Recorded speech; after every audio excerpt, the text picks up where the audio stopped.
বাংলা চলচ্চিত্র জগতের রোমান্টিক নায়ক হিসেবে যিনি একটা সময় কোটি ভক্তের হৃদয় জয় করে নিয়েছিলেন, তিনি হচ্ছেন চিত্রনায়ক রিয়াজ।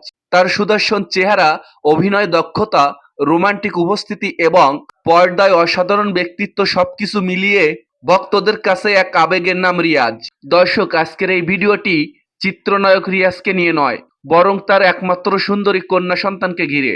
সময়ের সঙ্গে তাল মিলিয়ে রিয়াজের এই শিশুকন্যা বর্তমানে কত বড় হয়েছেন, দেখতে কতটা সুন্দরী হয়েছেন, এসবের বিস্তারিত থাকছে আজকে আমার এই ভিডিওতে।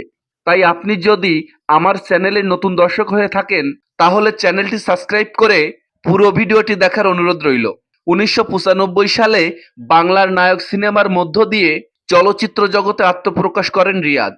তবে আসল সত্য হচ্ছে, রিয়াজকে চলচ্চিত্রে নিয়ে আসার পিছনে মুখ্য ভূমিকা ছিল প্রয়াত নায়ক জসিমের। নায়ক জসিমের চাচাতো বোন ববিতার সঙ্গে এফডিসিতে ঘুরতে আসেন নায়ক রিয়াজ এবং তৎক্ষণাৎ কিংবদন্তি অভিনেতা জসিমের চোখে পড়ে যান রিয়াজ। চিত্রনায়ক রিয়াজ কখনোই বুঝতে পারেননি যে এই ভ্রমণই তার জীবনের গল্প পাল্টে দেবে। এরপর প্রাণের চেয়ে প্রিয় সিনেমাতে অভিনয়ের মাধ্যমে দর্শকদের কাছে ব্যাপক জনপ্রিয়তা অর্জন করেন রিয়াজ। এরপর রিয়াজ মায়ের সম্মান, নারীর মন, হৃদয়ের বন্ধন, নিঃশ্বাসে তুমি বিশ্বাসে তুমি, বিয়ের ফুল, দুই দুয়ারি, হাজার বছর ধরে সহ অসংখ্য জনপ্রিয় সব সিনেমা দর্শকদের মাঝে উপহার দিয়েছেন।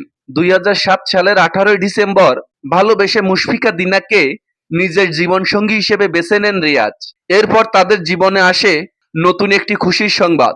2015 সালে 30 মে তাদের কোল আলো করে আসে একমাত্র শিশুকন্যা আমিরা সিদ্দিকী। জন্মের পর থেকেই মেয়েকে ব্যক্তিগত পরিবেশে বড় করেছেন রিয়াজ এবং দিনা। বর্তমানে আমিরার বয়স 11 বছর। সম্প্রতি সময়ে প্রকাশ্যে আসা ছবিতে তাকে দেখে অনেকেই বলেছেন, বাবার তারকাসুলভ ব্যক্তিত্বের ছাপ যেমন রয়েছে, ঠিক তেমনি মায়ের সৌন্দর্যের ছাপটাও চোখে পড়ছে। তবে এখনো বিনোদন জগতে আসার কোনো নিশ্চিত ঘোষণা দেননি আমিরার বাবা রিয়াজ। আপাতত পড়াশোনা এবং ব্যক্তিগত জীবন নিয়ে ব্যস্ত থাকুক, এই আশা করেন চিত্রনায়ক রিয়াজ। একসময়ের জনপ্রিয় নায়ক রিয়াজের বর্তমানে সবথেকে বড় পরিচয় তিনি একজন বাবা। তো দর্শক, আপনাদের চোখে চিত্রনায়ক রিয়াজের মেয়ে আমিরার মধ্যে কি বাবার ছাপ বেশি নাকি মায়ের? আপনাদের মূল্যবান মতামত জানাতে পারেন আমাদের কমেন্ট বক্সে। ভালো থাকবেন, ধন্যবাদ।